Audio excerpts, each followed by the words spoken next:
Can I just say, though, about Lord Heseltine, just remember what he told us. If we didn't join this European single currency, the euro, it would be an act of economic self-harm and disaster.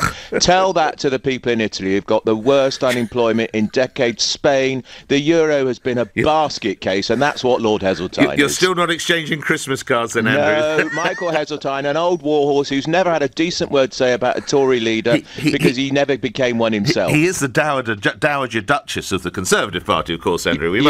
He's an old fart, Nick. That's what he is, I'm afraid. He's had his day. He's 85. Bye-bye, Lord Heseltine. You got it wrong on the euro. You've got it wrong on this too. Bye-bye, Lord Heseltine. Now, Andrew, get down to the gutter and give me the mutter. What's happening? I was at a very interesting do last night, Nick, and where I talked to a few former cabinet ministers who were telling me this. Some of the decisions that will be taken about whether ministers resign is not just over whether they think the deal is a good or bad deal, because I think most of us know it's a pretty awful deal, really, but perhaps the best she can get.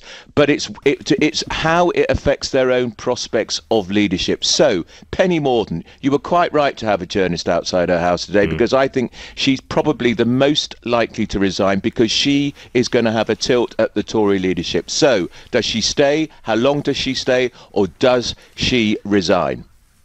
It's a very interesting question. It's a calculation she'll be making today. Esther McVey, let me tell you. Yes, now that's a lot of focus on Esther McVey. Absolutely. Andrew. Now, look, she's really fed up with this universal credit because it's on her watch. The Chancellor, the previous Chancellor, George Osborne, starved it of money. That's why Ian Duncan Smith resigned. She's very unhappy. She could well go too. And at that Chequers summit, Nick, where the Prime Minister trumpeted she'd got cabinet agreement for this Brexit deal, the two ministers who spoke most passionately against it were Penny Mordaunt and Esther McVey. Of course, the Prime Minister will say today, presumably, she's got cabinet agreement, but remember what happened after the Chequers summit? Two ministers resigned, the Foreign Secretary and the Brexit Secretary. What she can't afford to lose today, in my view, or in the next few days, is either her Brexit Secretary or the Attorney General, a man nobody had even heard of until the Tory conference, Geoffrey Cox. He is the government's lawyer. If he walks out, that's a big problem for her.